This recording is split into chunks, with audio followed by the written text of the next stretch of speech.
ভেঙে গেছে সড়কের বেশিরভাগ অংশ, বাকি অংশে চলাচলেও সৃষ্টি হয়েছে ঝুঁকি।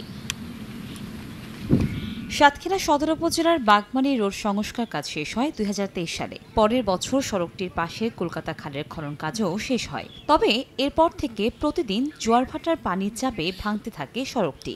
এর মধ্যে ১৭০০ মিটার রাস্তায় ৪০০ মিটার অংশ ভেঙে গেছে।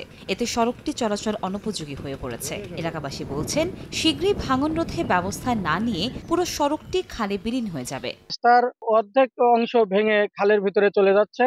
এজন্য এখানে ভারী কোনো পরিবহন চলাচল করতে পারছে না। আমরা ঠিকভাবে স্কুলেও আসতে পারতেছি না এই রাস্তার জন্য। উচ্চতন কর্তৃপক্ষের কাছে আমরা জোর দাবি জানাচ্ছি, আমাদের রাস্তাটার জন্য দ্রুত সংস্কার করে দেয়। সিএস ম্যাপ দেখে নতুন করে খাল পুনর্খনন করার পাশাপাশি টেকসই বাঁধ নির্মাণের দাবি নাগরিক সমাজের প্রতিনিধিদের। সিএস ম্যাপ দেখে এরা পুনরায় বড় আকারে এবং টেকসই আকারে খনন করা হোক এবং সাইডে বাঁধ দেওয়া হোক, তারপরে রাস্তা করা হোক, তা নাহলে এই রাস্তা থাকবে না। খাল খনন ও সড়ক সংস্কারের কাজের মধ্যে কোনো সমন্বয় ছিল না বলে জানায় দুটি বিভাগ। তবে এই বিষয়ে ব্যবস্থা নেওয়ার আশ্বাস সংশ্লিষ্ট কর্মকর্তাদের।